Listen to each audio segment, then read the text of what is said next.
Podtacular, the unofficial Halo Universe podcast, presents episode 538, Farewell Biowolf, recorded live on May 12th, 2016.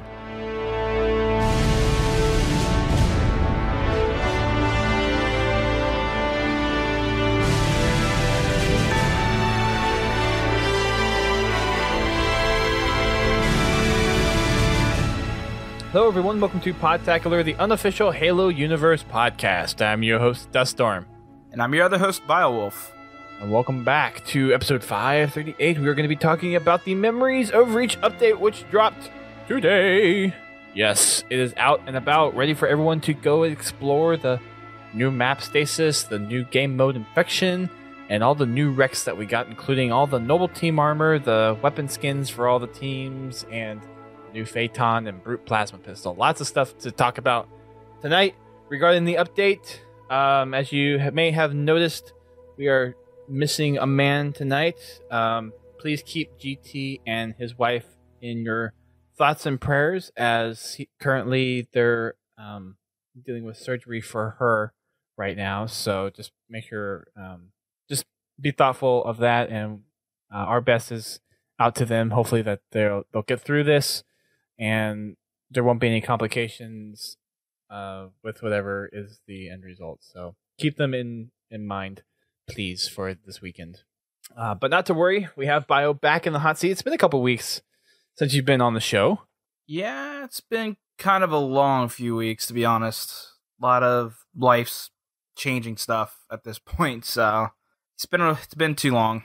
Yes, but we're happy to have you back, and especially on such a day as an update of all things, and it being Memories of Reach. So that's pretty cool.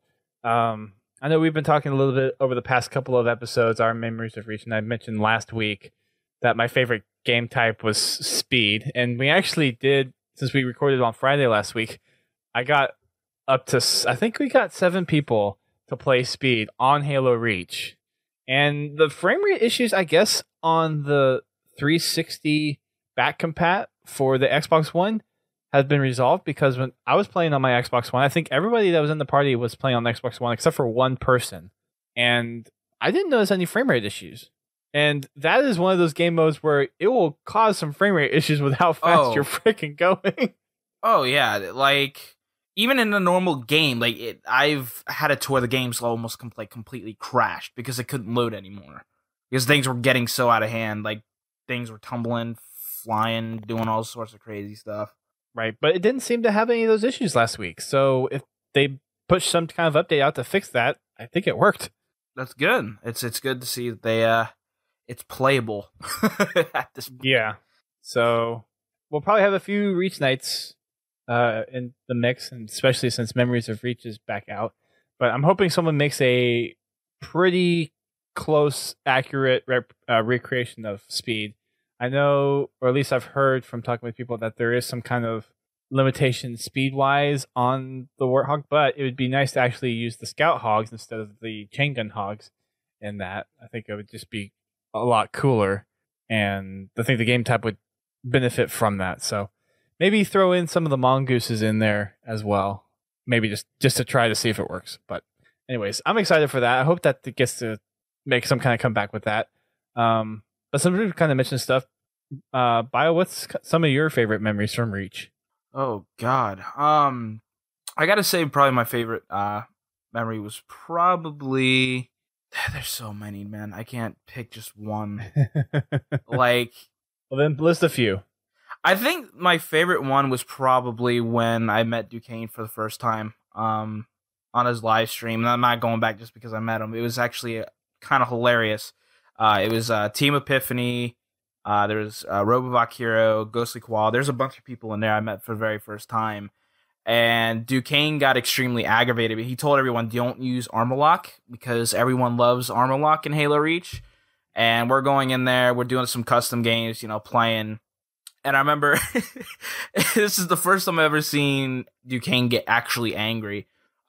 He used that gravity hammer and smacked this one dude. He armor locked real quick. It killed me, him, and everyone else on there, and he booted him and banned him from the stream right there and then. Wow. The only reason why I remember that it was so funny because the game afterwards just couldn't. It died. Like everyone like was going back and forth between switching teams and stuff like that. Like just after that point, everything just went downhill, and it was just hilarious. But there's a lot of community game nights there. I think honestly, my favorite moment in Reach was probably when I got into a custom game with you, CryptoDog or Halosaurus at the time, BS Angel, and a whole bunch of other community people from Ready Up Live. And that was the first time I got introduced to the whole community at that point, and that was probably the most fun I ever had in Halo. I'm not denying that. That probably was the best time I played Halo, was at that point. A lot of cool stuff happened that night. Well, it being Reach and Bungie's last one, it definitely garnered a lot of memories, for better or for worse, aka Armor Lock. Anyways, that divided the community so much. Oh, Sprint did too. Sprint was another one that really tore between two people. I don't think it was nearly as bad as Armor Lock was, though. Oh no, Armor Lock was like forbidden in all things. Okay, I have to point this one out because it's so true. Pins put in the chat, watching how many different ways Cat could kill you by driving. Yeah, Cat needs to get her license revoked. I think it would be cool if someone made a machinima for someone wearing the Cat armor and trying to go up and like be in some kind of like matchmaking game and try to get people to come on and just have everybody ignore the person in Cat armor. And then have flashbacks to Reach played in the machinima. I think that would be perfect. I lost a lot of time thanks to Cat, now that I think about it. Doesn't know how to drive. Yeah. Definitely a distinct memory. I will give it that. Not necessarily the best memory, but a distinct memory nonetheless. Oh, for sure. But not to go off on another tangent or anything, but I think Reach was honestly that game that kind of made an impression for a lot of people, now to think about it, because Halo Reach was the very first Halo my little brother picked up, which was interesting because he was, between me and him, I was the Halo person, he was the Call of Duty person. Like, that's just how it was. Like, there was always a divide between. But he picked up Reach, and I remember the first thing that he started doing was Firefight, and that's what we used to do all the time, was Firefight. Reach was basically an homage to the community. They brought in a lot of different stuff to Reach, and they kind of really innovated on some things as well. And I almost feel that even though some people really consider Halo 2 or Halo 3 to be better than Reach, I feel that from a communal sense, from the community standpoint, Halo Reach has been the best Halo game so far. Well, when people say Halo, Reach community-wise is on top of the list. Like, it just set that mark that no other Halo hit for a lot of different things. Like, that's where Forgers really got their names out there. That's where they got their start. A lot of them, to get their, identified, like, just the Forge community exploded in Reach. Like, Halo 3 was, like, there were some really incredible things that were made at that point, but Reach is where, like, Vincent Van Gogh stuff was starting to happen. It was just insane. And look at all the custom stuff that came from Reach. Yeah, man, the custom games is where it was at that point. Like, oh yeah, Halo 3 was a good start because of Forge, but yeah, Halo Reach really innovated on some stuff. Even though there was the bland gray forging structures, they still led the way on being able to forge so many different things. Even though it was that bland gray stuff, people still aesthetically put things in there to make it even better because of that reason. Like, that was almost like a challenge, it seemed, to some people, is to make sure that the map wasn't as crappy looking as it was just because of that reason. Right.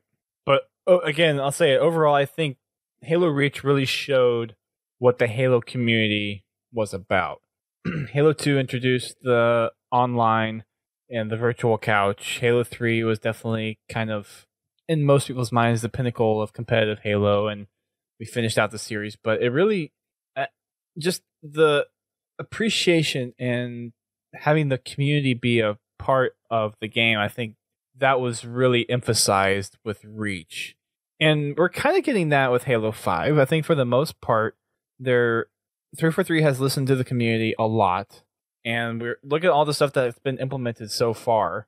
We've had game modes implemented. We've had Rex come back that people have really been looking forward to. And lots of UI updates. I mean, we have a whole new post-game carnage report now, thanks to community feedback. We have a bunch of UI stuff that's tiny stuff, but it's pretty significant when you think of the overall package. So I think it's kind of getting back to that point, and 343 is kind of realizing how much community input really matters.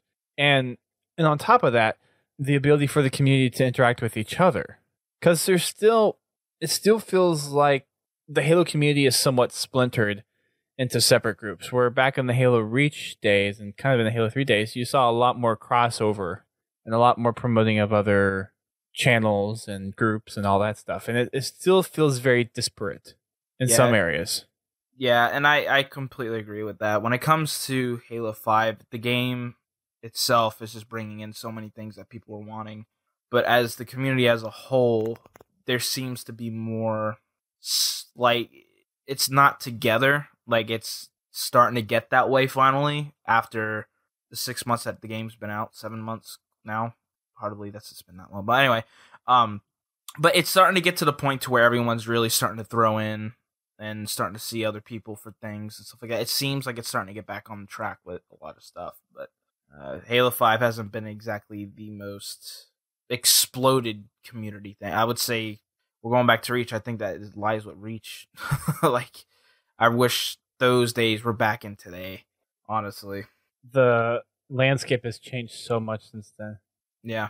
I mean, you got new people that come in, looking at, from a different perspective. You have people, old veterans that have played the game since the day one, that's been with it, thin and thick, just been with it, that people don't know. And it's just, it's a mix up right now of different variations of things.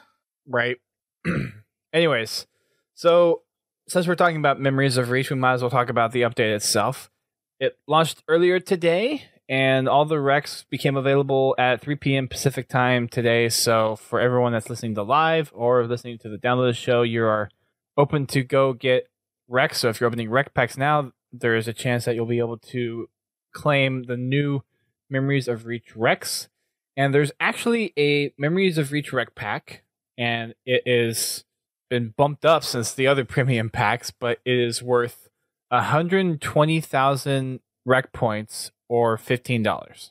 And it guarantees 3 permanent recs from the Memories of Reach rec pack, and then a few other like recs, I think, from the rec itself, but they're not permanent.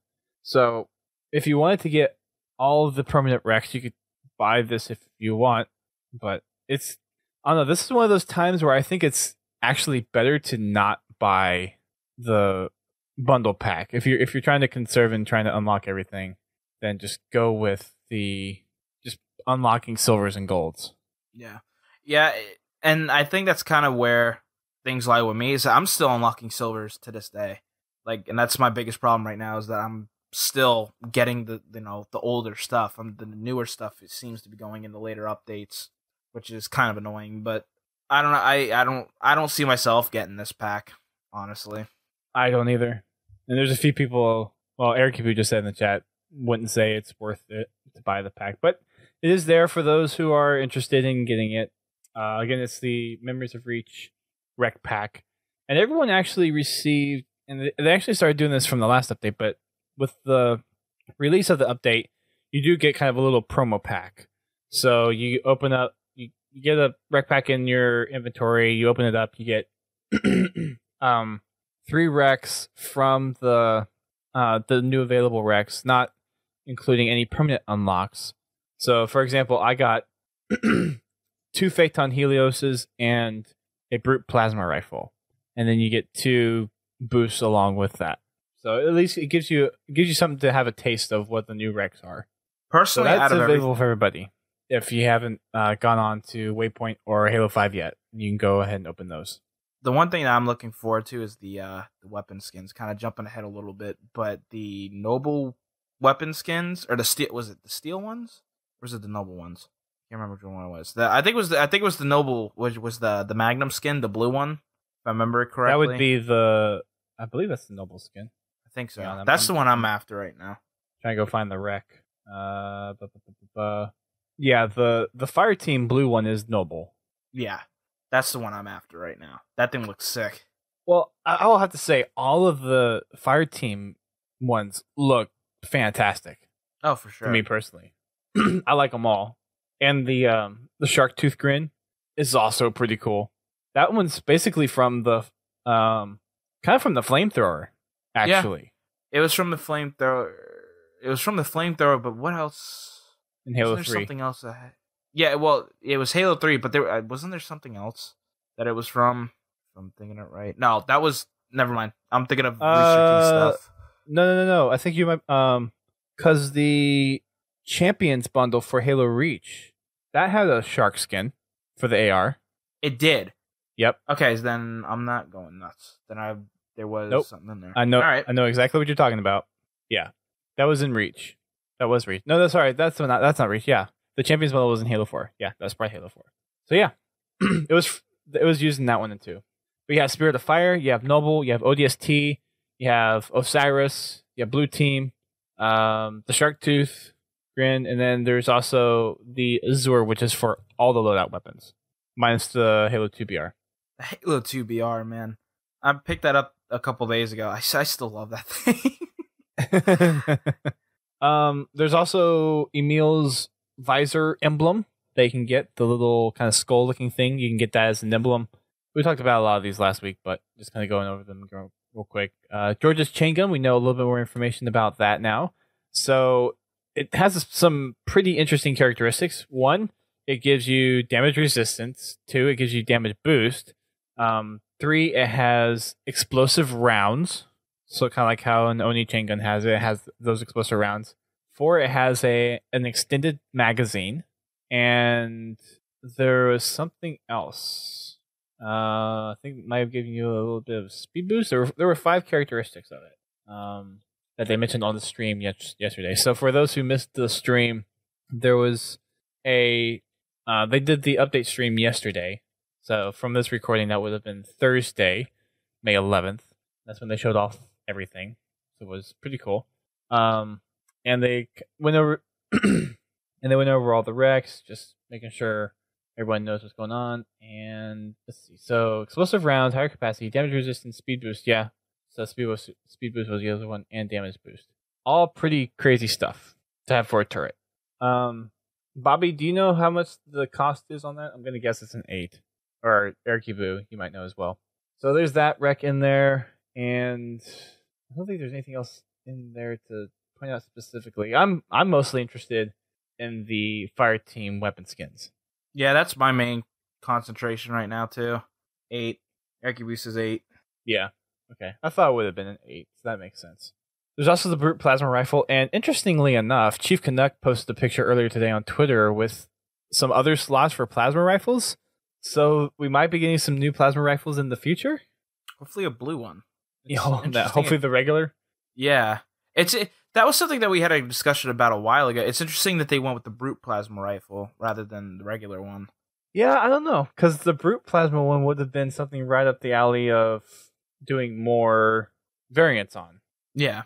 But it would almost be a direct replacement to the suppressor, or not the suppressor, the storm rifle. I'm fine with it though. I like the plasma rifle better, honestly. But yeah, so there's one on here when he took the screenshot. It's called Scale of Soriapt. That's in the advanced brute plasma rifle with increased damage, but it can also serve as a very powerful melee weapon as well. So it looks like they have plans for additional plasma rifle variants out there, and looked like he was in just long enough to catch him. And then the other one is Sorrow of Tish, and has better accuracy and upgraded heat dissipation. So maybe in the next month update. So good eye, Chief Canuck. Major props to you. So, yep, we got all the Rex. We got the new Phaeton in there as well, which everyone kind of exploded about. That wasn't the Falcon. I do remember them saying a while ago that they were going to introduce a Halo or a UNSC flying vehicle. I guess that may have changed. It doesn't necessarily mean it's changed. It means that they just didn't add it yet. I mean, that could be something that they add on later on. I would think this would be the perfect opportunity to bring back a flying UNSC vehicle, though, especially the Falcon, because if you think about the Hornet and the Falcon's probably a little bit more sensical in terms of this kind of a game. Yeah, no, I'm not disagreeing with you at all. I think that they should have, but maybe development side it wasn't ready or something. I have no idea. Like Forge was? Yeah. I think they would, especially with Firefight coming in. You know what I mean? Like it's possible they could bring that in to implement it in Firefight in some way. That might be interesting, depending on what other Firefight or whatever other Warzone maps they come out with that can be used for Firefight.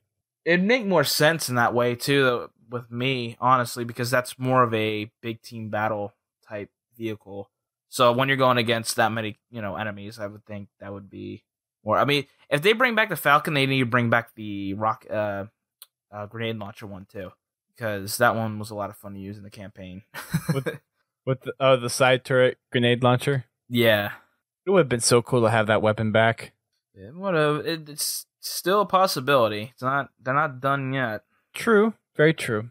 I'm just thinking from the aspects of Memories of Reach. They did a great job with the armor and the weapon skins. That was awesome. I would have, and granted, again, like to your point, Bio, it could have been something just in dev wasn't ready, but something like the grenade launcher, or for some people they want the target designator, but I think the grenade launcher would have been a more apt replacement or addition to the game instead of the brute plasma rifle being Reach, because the brute plasma rifle is more, it wasn't even in Reach. It's iconic to Halo 2, but that's just my 2 cents. Everyone likes their own things. Yeah. Erkiboot, have you gotten the anti-dot emblem yet, and is it animated? Because that is one emblem I think would be animated. That's something else that's been added. Oh, I thought it was. So I haven't seen it yet. I'm guessing it is. And I don't remember hearing on the stream yesterday. Granted, I didn't get to watch the whole stream. Okay, he says it is animated. But I didn't get a chance to hear whether or not if it was, but Eric says it is, so there you go. I have the hiccups for some reason all of a sudden. All right, so we have all the new Rex in there.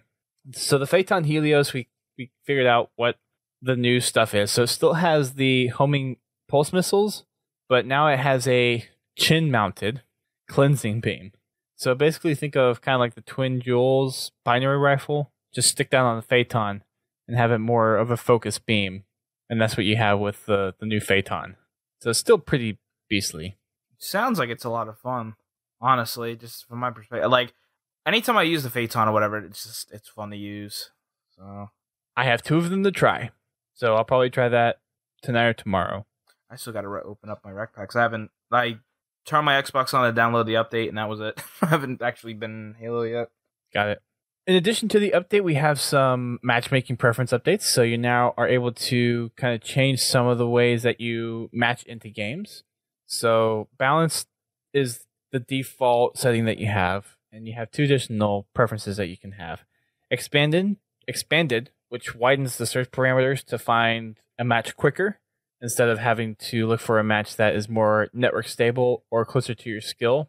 Or you can change it to focused, which does the opposite effect. So it makes sure that you're finding a match that is optimal in terms of network connectivity and that it searches closer to your skill. And with that, searches might take longer to complete.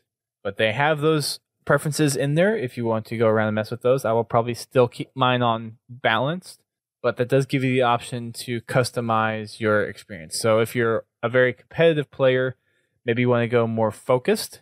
If you're more of a social laid-back player, then maybe you want to go expanded and just hash out games. So there's that option to you. There's a new map in here called Stasis, which is the remix of Torque. And watching the gameplay from the stream yesterday, granted, I haven't had a chance to play this. I literally got home 30 minutes before we hopped on for the stream. The gameplay on this one looks a lot better than Torque. I didn't personally care for Torque as a map. It just didn't flow very well for me. It didn't. And one of the things was, because they did have so many moving platforms, I think they tried to design the map around those moving platforms. And with stasis, they're not moving. They're pretty solid. And I think the movement in the map is more established in stasis than it is in Torque. It's a good thing. I haven't really seen anything on it. I've seen a couple of photos and that's it. So I can't really go off of anything. I just know that Torque wasn't exactly the greatest map to play on. Or it kind of felt like it was all over the place. Yeah, definitely not one I would consider to be one of the best maps of the game. So that's a new map in there. I'm guessing, has anyone in here played it? Aircube says he hasn't played it in matchmaking yet. Just judging from what I watched yesterday, though, it looked like it just played better naturally. That's a good thing to see, then. I have to check it out this weekend. In case you hadn't caught wind of what we were discussing a little bit earlier, all the Noble Team armors are now available. So Carter's and Noble 6's was already available in the game under, I believe it was Noble, if I remember that right from last week. And there are 4 new armor sets in here, which basically fill out the rest of the Noble Team. First one being the Vigilant armor set, which is for June. The Indomitable armor set, which is for George. The Wrath armor set, which is for Emil. And the Intruder armor set, which is for Kat. And I did a little joke on our Twitter saying that if you are wearing the Kat armor, don't be offended if no one rides in your Warthog. Yeah, you would get immediately ejected out. I'm telling you, there needs to be a machinima of that happening. I'm sure there'll be some creative minds out there to do something like that. Just as a little homage to the old ways of things. Yeah. Tasmania is saying Decimator is Noble 6. And I guess Noble would be Carter. Think so? I don't remember. I can't remember off the top of my head. I'm going to trust the stream on this one because I don't know too much. If Receptor was here, he would definitely know because he knows that kind of stuff. Freakishly knows that kind of stuff. Noble is saying he's Carter, yeah. So I guess Noble is Carter's helmet. Yep. Okay, cool. Also, the game mode that basically everyone has been waiting for, or at least most people, Infection, is back in Halo. And there's quite a few customization options for this. So they've done a few tweaks. A lot of the stuff that you know from Infection and Halo Reach is back.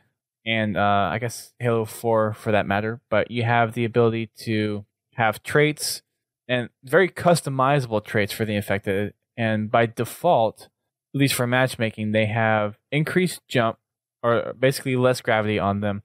They have the ability to use clamber, thrust, and I think that was it. Stabilize. Sorry. Clamber, thrust, and stabilize. They can't sprint. And the humans still have all the normal movement capabilities. And then for the infected, they have this kind of little green aurora on them. And they have a green energy sword, kind of like the infected energy sword. And the alpha zombies have partial invisibility to kind of help balance out the kind of the initial rush to take out some of the enemy teams, the humans. And then on the scoreboard, they actually kind of differentiate between alpha zombies and regular zombies from colors. But they also kept in mind making sure people were still able to use their custom armor pieces and colors while they're playing. So humans will show up, and this is just in matchmaking because these options are highly configurable in customs, but you show up as black if you're human, you show up as a lightish green if you're an alpha zombie, and then kind of a darker green if you're a normal zombie. So there's lots of little things that they've added in there to make the zombies pretty evident, and you can change those in terms of colors and effects, and you can completely turn them off. So if you want to do something like speed, for instance, you don't have to have the zombie effects on there. You can literally just have it be just a team changeover, and you can have different weapon sets for teams. You also have traits for last man standing back, but there's also new stuff that they put in there where you could have last squad standing. So if there's a certain number of players, and it sounded like how they mentioned it on the stream, is that you could have multiple squads within an infection game. So you could do a last squad standing character trait set as well. And then they added a bunch of new forge pieces in there specifically for infection use, including dead bodies, some new effects, and a couple of new decals in there as well, which is pretty cool. And a whole slew of Forge stuff. They come out with so much new Forge stuff for every update. It's just insane. Yeah, the Forge stuff is beyond impressing at this point. Like they've added and still are adding just incredible amounts of things. Like aesthetically, just I'm still blown away what the Forge community is coming up with, and the fact that they keep on adding more stuff to make that even better than what we've seen already just blows my mind. Yeah, and there's still more stuff coming out. One other thing to point out for the matchmaking side for Infection is this 12 minutes, or not 12 minutes. There's 12 players for the game, and it is 3 4-minute rounds, I believe. I believe so. I'm trying to remember from what I saw on the stream yesterday. I believe it's 3 4-minute rounds. Someone can correct me in the stream if I'm wrong, which I very well might be. So that is back in Halo. So have fun creating your own customs in there. I have a feeling we've already seen custom maps and game modes take off from the last couple of updates.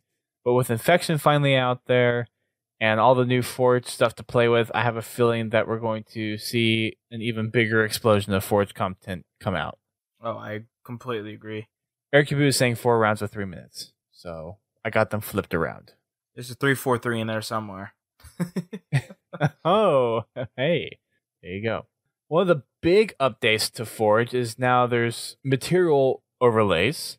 So if you have walls or boxes or floors or any of that kind of stuff, you have the ability to apply these overlays to it. And there are 6 different overlays. So you have the default kind of matte material that you've seen in a lot of Forge stuff so far. It's kind of just a single color, no texture whatsoever on it. Then there is also Covenant, Forerunner, Concrete, Wood, and Marble. So for anyone who's been trying to actually get a Forerunner map made, not Forerunner, a Covenant map made, you might be able to now. All of the materials also can be colorized, which is great. And those are the material bases. You also have some overlays that you can apply. One is Grime and one is Forest. So Forgers are probably going to have a lot of fun seeing what textures work, being able to create environments. And I really wish the machinima scene was a little bit bigger, because it would be cool to really see a lot of people try their hand at making custom environments and stages and all that stuff using all these tools that are out there, because it's the best Forge that we've had for doing machinima on so far, and there's just not much out there at the moment. I'm interested to see what Red vs. Blue is doing for season 14, which I believe premieres next week. Yeah, I think season 14 premieres next week on the 16th. If I'm remembering it right, I think it is the 16th. It's either the 16th or the 18th that it premieres. I believe it's the 16th. It might be like a 16th. Yeah, I think they've done Mondays in the past, right? Pretty sure they have. So yes, Red vs. Blue season 14 premieres next week, and we believe it's on Monday. If not, it'll be on Wednesday. And I would have to guess that there's going to be some Halo 5 stuff in there. They did show a teaser of it this week. I should have put that in the pre-roll, actually. But they did show off a teaser, and they did a little flashback of Simmons and Griff basically in basic training. At least that's kind of the scene that it put off. Did you get a chance to see it? I seen like a split second of it. I didn't watch the whole thing, even though it was short as it was. It wasn't anything, but I think they're back in basic training, if I remember it right. So there's going to be flashbacks, I think, is kind of how it seems like it's putting it there. But it looks like we're going to get a mix of old and new content in here, which will be great. But I'm really excited to see what Rooster Teeth would be able to do with Halo 5's Forge. Mind-bending stuff at this point. Like, with their animation team going full horse on a lot of their projects, I can only imagine. Right there with you. while we're on the topic of Forge, they've added some new kill ball stuff as well. So they have a smaller version of the kill ball that you can use. There's also I forget what Bravo called it, but it's basically like a plasma lightning ball.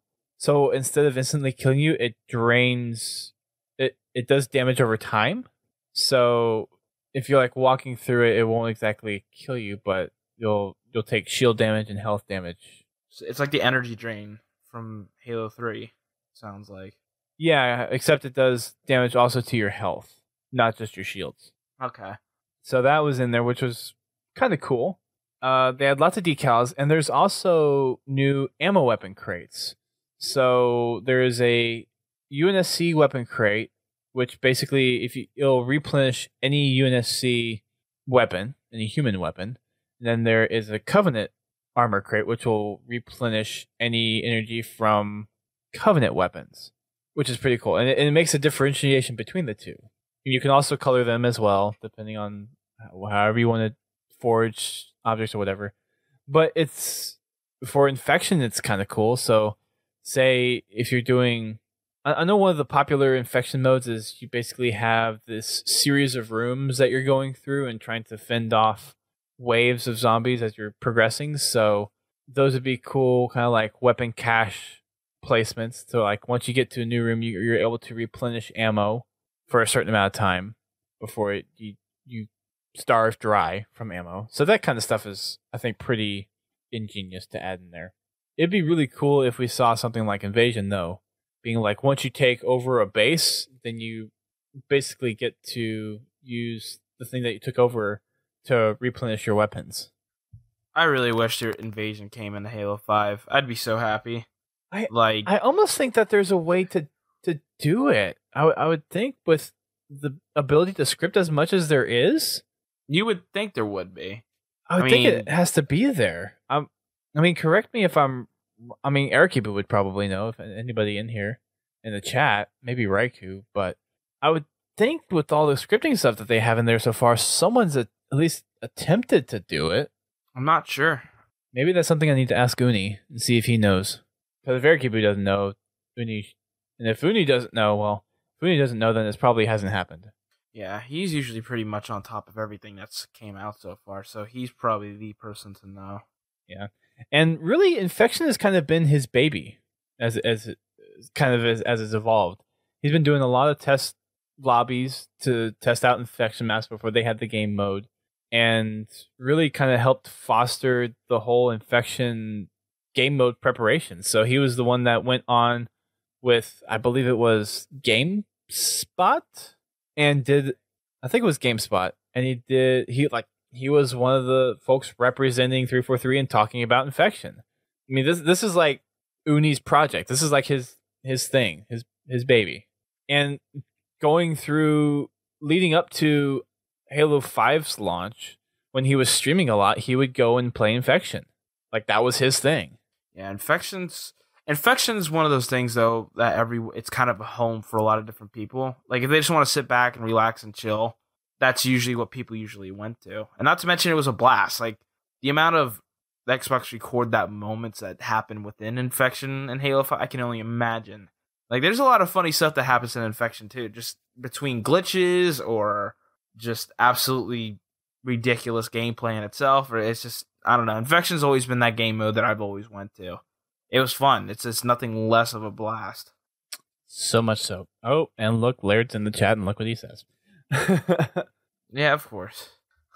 So I think that pretty much, if I remember right, that's a significant amount of the Forge stuff. Mention the dead bodies.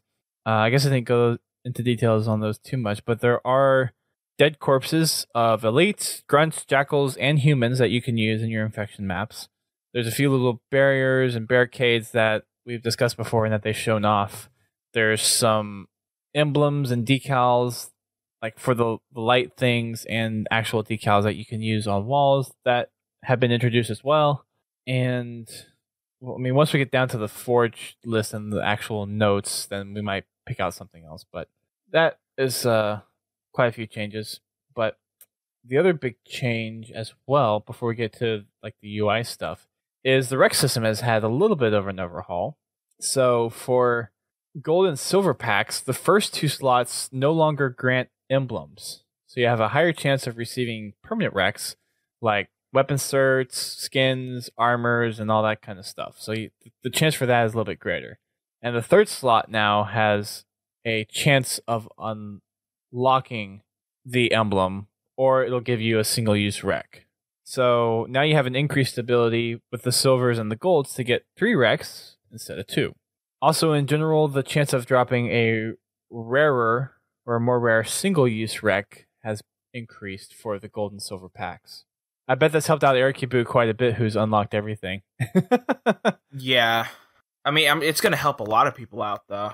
Especially for people that haven't made too much progress and are... Well, I mean, you're done with all your bronzes, I'm guessing, right? Yeah, I'm done with my bronzes. I'm working on all my silvers right now. So that'll be... I mean, you'll be unlocking stuff quicker that way. Yeah. Yeah, that's... I wish it was... They made those changes a while back when I was hunting for my skin. Would have been a little bit easier. Yeah, I can understand that. Anyways, so that's kind of the big stuff. On to, let's see, the user interface. So I'm going to be reading some of these verbatim. And also in the content release notes, we did talk about this last week because they had them listed out, but they did make changes to the weapon sandbox. So I'm not going to go over those again, but there are a couple other things that they did as well. For speed boost, remove shields recharging while sprinting while speed boost is active. I guess that was a bug. Never realized that. Performing a Spartan charge against an enemy while speed boost is active no longer kills in one hit. I thought didn't they change that to where if you did have a speed boost and Spartan charge, it was a one hit kill. Now they reverted that. That's what it sounds like. I guess. I think. I'm not sure. I don't know. Anyways, slightly increased movement speed while crouching. Raised player model collision damage, making it easier to run over Spartans with vehicles, which I think that's still kind of buggy. Because you could be moving ridiculously slow in the tank and just barely tap somebody and kill them. I think they really need to address the whole splattering thing and rework their algorithm on that. Yeah, but like you can... The amount of times I could sit there and tell you that I just bumped into a tank and just keel over and die. It's aggravating. Doesn't make sense. Anyways, let's see. Anything else in the sandbox stuff? Nope, that was all the weapon stuff. So we already covered that earlier. Lots of updates to the campaign. I think we covered a little bit of this last time, but there are some new added notes there.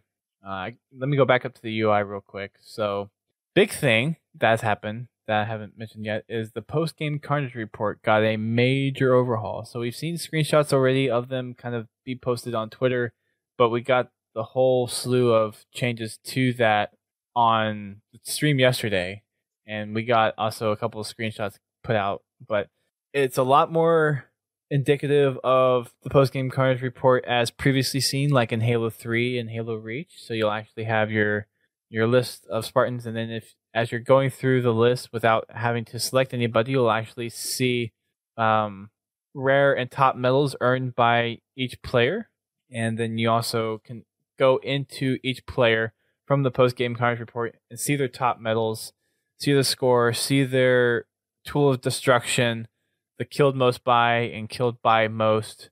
A lot of the stuff that you remember from Halo 3 and Halo Reach, really, all that post-Carnage report stuff is back in Halo 5, which has been a big cry from the Halo community, and it's really nice to see them actually able to implement this in Halo 5. It's making a lot of people happy for sure, that I know. Sure, man. I mean, it's something that I wish was there day one. I'm happy that it's back now. It's in now, rather than not be there. Yeah. Again, you can scroll through, like, once you select on a user, you can scroll through all the medals that they've earned. And if you're going for commendations, that actually helps too, to make sure that you're getting certain medals. Yeah. Now that I'm thinking about it, it's true. A few other things have been changed to the user interface. They added the ability to use the left and right triggers to navigate to other players while on the recap screen. new celebration moment for a Spartan rank up in CSR in the Carnage report. So I guess your Spartan will do a little dance or something. Added the ability to see other Spartans' stances in the post-game Carnage report. Added the ability to rotate the Spartans in the post-game Carnage report. Added an open packs animation and pack count notification to the help bar if you have available packs to open. And continued performance optimizations for the Warzone terminal. Okay. Cool little aesthetic things, it seems, that's in there, which is pretty cool. The thing with the UI changes, though, is even though they're pretty small and subtle, they've made a significant impact. So just taking the green text, for example, showing your fire team or your party, that made a huge... It's a tiny change, but it made a huge difference. Yeah. It's crazy what little things actually make such a huge impact. Like, I heard a lot of people talking about that was a huge thing that they made. And then being able to see how many packs you have left to open and how many rec points that you have whenever you're waiting for a game, and you can hit Y straight from there to go to your recs. That was, to me, an awesome addition to have. And then having your Spartan company in the game. That was another huge thing. Yeah, it's cool. And it's also, it's very handy. Especially when it comes to like game nights and stuff like that. You can just sit there and go through your list and just pick people out. Click, click, click, click, click. Hey, it's made... So I wasn't able to make any of the Spartan Company events this week, but the last 4 weeks I've been able to go, and having that in there has made getting people into the lobby so much easier. Oh, I bet. It's so nice. It is really just... Rather than going through your entire friends list. Definitely. The only downside is for your fire team, it doesn't show online for people that you're not friended, and that might be online. So what I usually end up doing is, because it'll stack all the people that you're friended with in the Spartan Company list to the front. So it does friends and online, and then it does friends, and then it does not friends. So I'll invite everyone that's online, and then I'll head over to the part where I'm not friends with those, or I'm not following them. And then I invite everyone from the list. And we've had some parties of 8 to 12 show up. So it's been pretty nice. Yeah. So on to some of the other Forge things. We already mentioned some of these earlier. The ammo locker, the UNSC one, and the Covenant one. The smaller kill ball, the plasma ball. There's an invisible kill ball as well. There's also one-way team shield doors. So you can actually put a invisible barrier, or I think a shield door up, that will only allow one team through. You can still shoot or throw grenades for it, and probably edit some of those kinds of behaviors, but it's something. So using a fellow podcast on our podcast network, Team Fortress, you have the little spawn areas, but where that only one team can go in and out of. It's basically something like that. I can see that being used a lot in infection games and other custom games.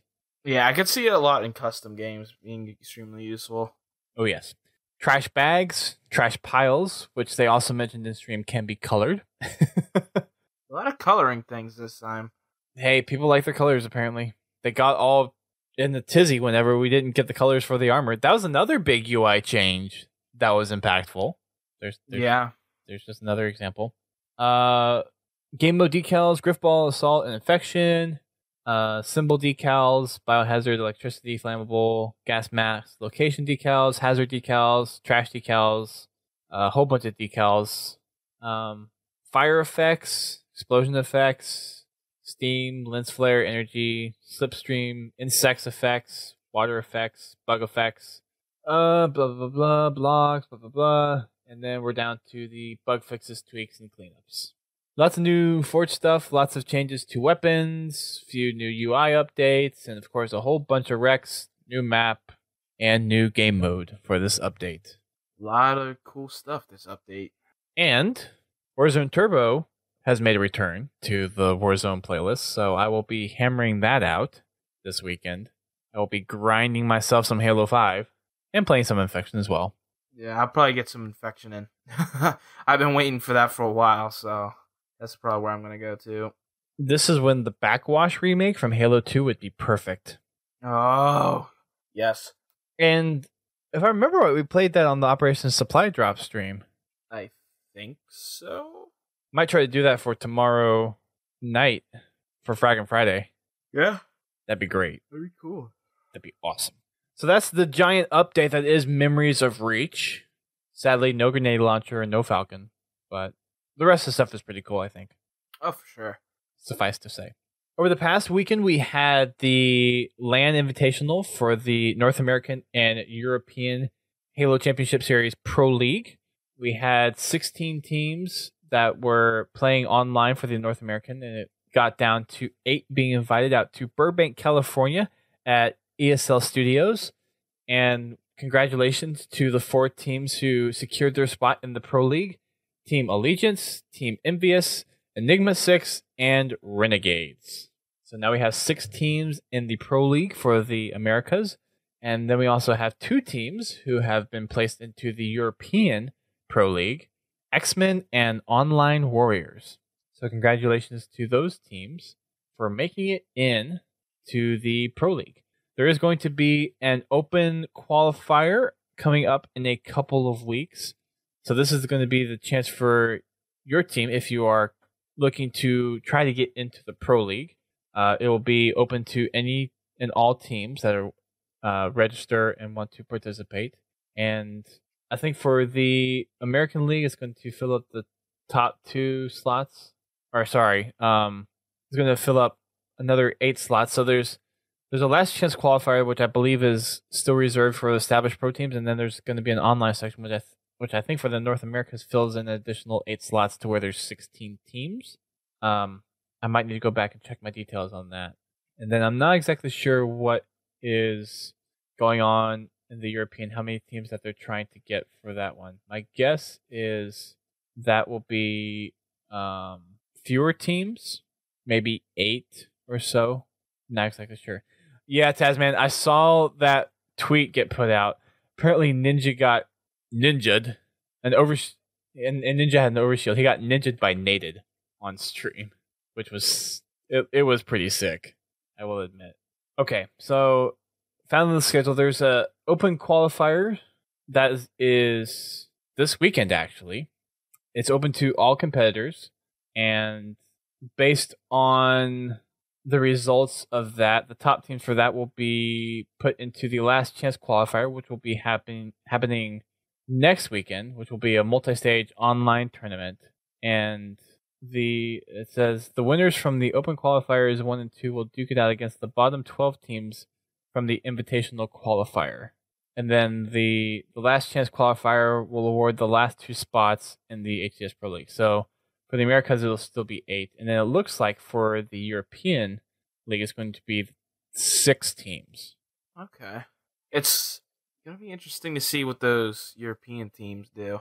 Especially with 6. Bring it on. Yeah. Did you hear that Epsilon, the one that made the top 8 in the World Championship Series, split? I didn't hear about that. That's news. Yeah, the Buck twins went one direction, and then Jimbo and Chalky went another direction. That kind of sucks. I don't understand why teams break up the way they do. I mean, granted, we don't know behind closed door situations, but teams that have extremely good balancing between the team players, like just the flow between them are extremely well, and then they just decide to leave or break up or whatever the reason is.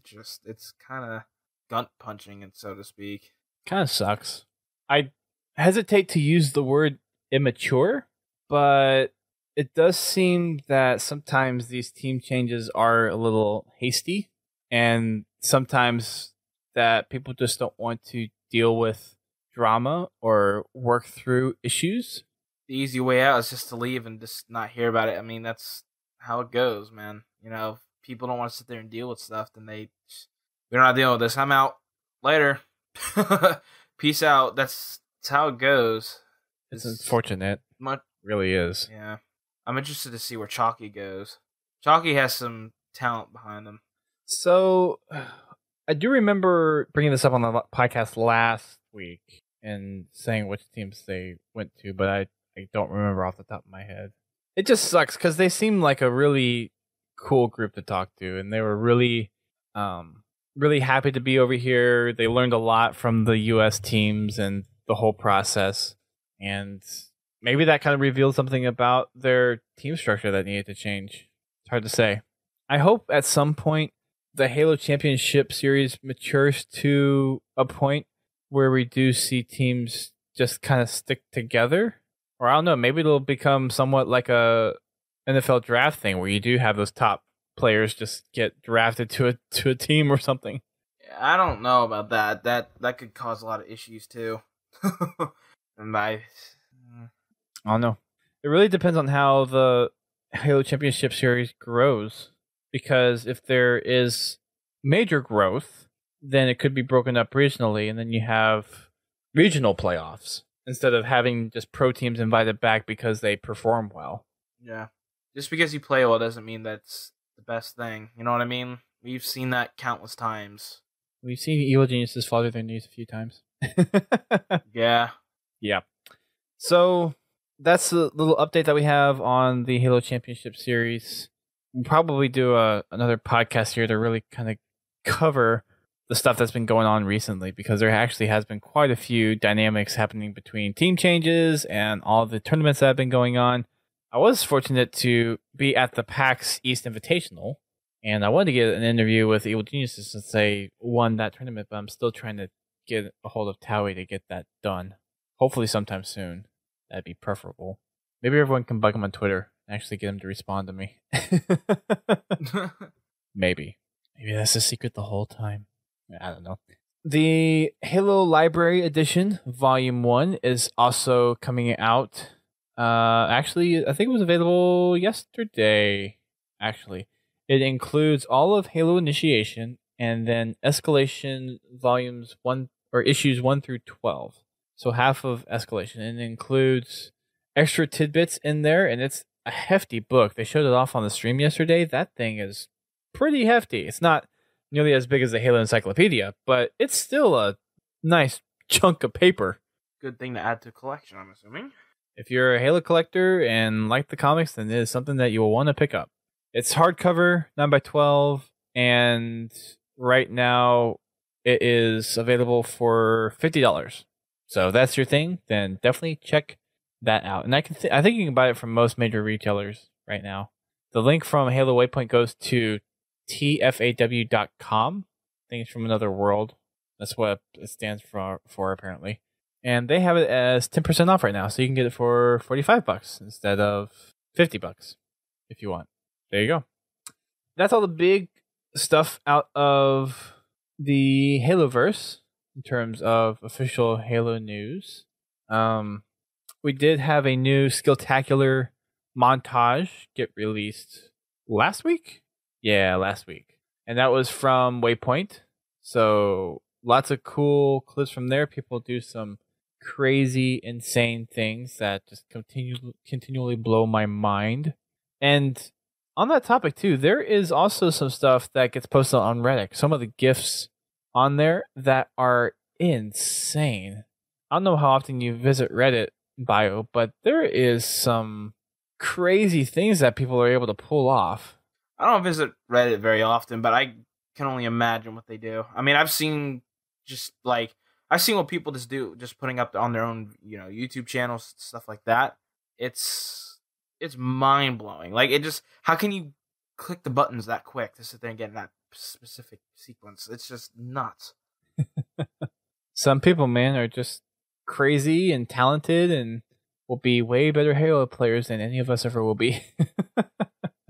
So I think another thing I'm going to do with the stream as well is pull some videos from some YouTubers. So I'm thinking iSpiteful and a couple others that I'll try to get permission from, and then throw up some of these GIF Vs onto the stream. So you're not just watching a scrolling marquee, chat, and whenever we get notifications on followers and subscribers and all that stuff. Something to make the stream a little bit more entertaining. And I think the GIF Vs will actually be a pretty nice way to do that. That's going to wrap it up for us tonight. Pretty short show, but Bio has a little announcement to make. So Bio, why don't you go ahead? All right. So me as a co-host for Podtacular this is my last night. There's been a lot of stuff that I've been dealing with life-wise that seem to be coming first, and dealing with the podcast is something I absolutely love doing. Mine close to 3 years of being with the podcast has been nothing less of an amazing experience. Dust, giving me a reaching his hand out, asking if I would love to be a co-host. Just, it put things in so many perspectives, and I've absolutely had nothing less of a blast doing it. But it is with a really heavy, sad heart that this is going to be my last show. Not to say that I won't be back, maybe on as a guest, or, I'm not completely gone. I'm still around Twitter. I'm still around the Halo community. I'm still going to be around. But as a co-host, I will no longer be on. So, sad to say, but it's how it's going as of right now. Yeah. It's been 2 years, right? That you've been almost 2 years. Yeah. Because I brought you on after RTX 2014, I believe. Yep. It's been awesome, man. I've loved every minute of doing this podcast. It's been, the community itself has just been incredible. The discussions we had have been incredible. Like, just the whole experience has been incredible. Awesome. Yeah. It's if anyone's out there to do a podcast, or if anyone's out there to talk about a topic, I highly recommend you do it. It's an experience that is very unique. I mean, you can make YouTube videos, you could, vlogs, different things like that, but talking about a subject like this, or just any game, or any subject at all, podcasting is one way to sit there and get your voice out there, and it's an incredible journey. And Dust has been one of those people that I don't know how he works sometimes, because the amount of stuff that he does, editing, event planning, everything, all that stuff is just absolutely nuts. So believe me, sometimes I don't know either. Sometimes it's just one of those things where I just go and, well, most of the time it's just things get left behind, sadly. But it's sad to see you go. It's been a great 2 years to have you on the show. It's been, when I first met you, I think it was through a Duquesne stream, and it was actually back in, I think it was either March or April before that RTX. And then we met up at RTX. I think you were probably with Duquesne at the time. And yeah, I remember I approached you about possibly doing the podcast, and then reached out to you pretty soon after RTX was over, and brought you on board. Yeah, man, it was that RTX was incredible. I want to point that out right there. You introduced me to a lot of people that I never even knew existed. You introduced me to a lot of stuff with Griff Ball Hub.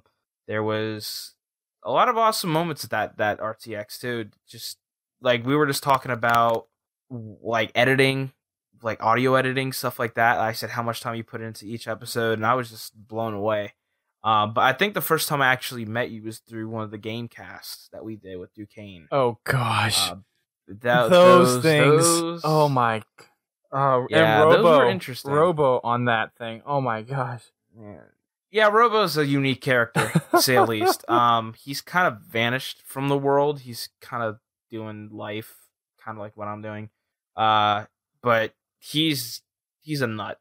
To say the simple way of doing it, he's just nuts, but good guy. But yeah, it's kind of interesting.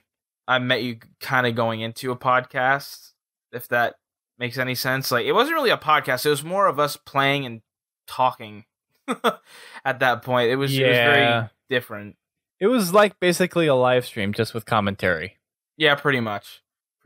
With very loose to no structure whatsoever.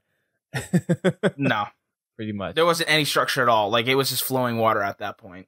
It is very interesting to see how Duquesne's channel and his persona has evolved over the past 3 to 4 years. Yeah. Time has changed people, and it's gone by very quick. And that's the scariest thing. Like, it seems like almost yesterday RTX 2014 happened. Then, like, that next year, then we had, our Podtacular party, the 500th episode, just all of that. It just, time flies, man. I mean, RTX is right around the corner for this year. Yes, it is. Which is nuts. And I just bought my plane tickets today to E3, and that's literally a month and a day away. Yeah, things are flying by, man. They definitely are. But for the last things, I will say I'm not gone. I'll be on game nights. I'll be fragging Fridays. I may pop up on an episode or two just in the general discussion on things. But as of right now, I feel it's wise that I step down in the position I'm in and will live with life. Kind of need to focus on where things go at this point, but no hard feelings. I just want to make that very clear right now. There's no hard feelings at all with anything, because rumors like to spread at that point in time. But Dust, it's been nothing but a blast, man. And thank you for the opportunity of putting me on here. Thank you for filling the spot. It's been awesome to have you on, and you are definitely one of the better co-hosts. I think Brent will always be one that will be impossible to top, but next to him, you did a fantastic job, and I really appreciate the time and effort that you spent. And even with the more difficult recent times of getting you on here, for just coming on whenever you have the chance to, it's been awesome. And I know we'll continue to see you at some of the conventions, and hope to see you back here on the podcast every now and then. For sure, man. You're always welcome on, even if we do blame you.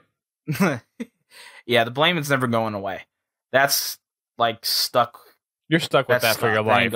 Yeah. Pretty much. Speaking of which, we did tease a shirt last year. It's a Keep Calm and #blame Biowolf shirt. If I can get my butt in gear this weekend, I will make a Teespring for that in honor of your departure. That's awesome. That t-shirt got a lot of talk. It did.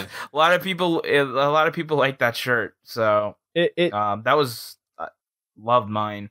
It strangely did. We only made 5 back when I purchased those shirts. I only made 5 of those. And those 5 will always... I need to figure out where mine is, actually. Mine got plane damage. Uh-oh. The sleeve, for whatever reason, ripped when they were like... What? A lot of my stuff got destroyed. Yeah. My plane ride home from PAX Prime last year wasn't the greatest. A lot of my stuff got destroyed on the plane ride home. So... What?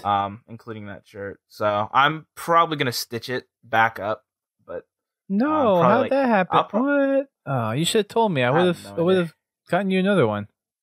Well, if you put up this thing, I'll grab one. Grab another one. Fair enough. Well, in honor of you leaving, I'm going to do the stream a huge favor right now, and I'm going to drop a gold rec pack code into the stream chat. That's right, I'm doing it. You can't stop me. Anyways, yeah, see who grabs it first. And yeah, so Bio, it's been amazing. Thank you so much for 2 great years of co-hosting. And yeah, it's not going to be the same without you. That's for sure. Means a lot, man. It does. It means a lot to say. And just once again, dude, thanks for the experience. Thanks for everyone, all the listeners too. Like the amount of tweets, the amount of messages I've gotten from you guys, just the amount of support, let it be a conversation, let it be an Xbox message. It meant a lot. Like, and if I didn't get to you or whatever, for whatever reason, don't take hard feelings to it. But I remember a lot of messages from different people, and it hit a spot that I'll never see come again, especially as a co-host. Like it meant a lot. Like this whole experience has meant a lot to me. So it's been a journey that will forever be with me, with you, with everyone. It's been a ride, man. Indeed it has. So that wraps it up for us tonight, ladies and gentlemen. Thanks again for tuning in. This has been episode 538, and you can check us out on podtacular.com, where you can find our past shows and other things. You can find us on Twitter, Facebook, Instagram, and YouTube as well. And I know I still have not posted the Achieving Halo for Blue Team. I will get to that tomorrow. But that is up. GT is kind of taking a hiatus on that because he has weekends busy for the next few weeks. So we will not be doing another recording session of that for the foreseeable future. probably not until the June timeframe for doing another recording session of that. But if you are interested, make sure you do reach out to him and just say that you're interested, and then he'll be able to pencil you into some session later, or at least make a note that you are interested in helping out with the video. Make sure you check us out also on Tuesdays and Wednesdays. We do Spartan Company events, and we still have some slots. I think we're at 87 or 88 members right now in our Spartan companies. So you have a little room if you want to join up with us. I believe we are still at 13 of 31 kill commendations that we need for our company. I'm pulling that up right now, but we are on the hunt for Achilles, and we have people that are working diligently to try to get some of the commendations that we need. So we would love to have you on board. Right now, I believe our most needed one is still First Strike medals. It is. We have 304 out of 2,250 needed to complete level 3. So that is something to be working towards if you are part of the Spartan Company. And if you are looking for just some people to play with on Tuesdays and Wednesdays, that would be good as well. Tuesdays, we focus on Arena. Wednesdays, we focus on Warzone. And it's a mixed bag with Warzone because everyone plays Warzone on Wednesdays. Just kind of seems to be the thing. Then we also have a game night on Friday, which usually starts at 8:30 p.m. Eastern time, and then the Spartan Company events usually start at 9 p.m. Eastern time. For Fragging Fridays, we kind of mix and match whatever we do with that. So because Warzone Turbo is back out this week and Infection is there, we'll probably do a mix of both of those along with customs.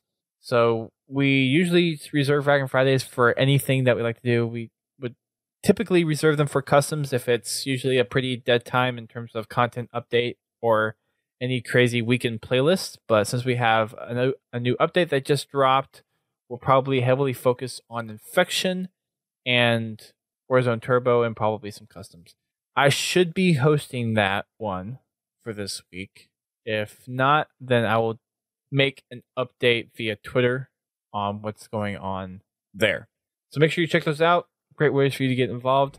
Also, make sure you check out our podcast network. We are part of the podcast.net. That is podka.st, which includes Critcast, which is a Team Fortress 2 and Overwatch podcast, Guardian Radio, which is a Destiny podcast, The Learning Cliff, which is an EVE Online podcast, and How to Murder Time, which has been doing some Minecraft episodes as of recently, and then Work in Progress.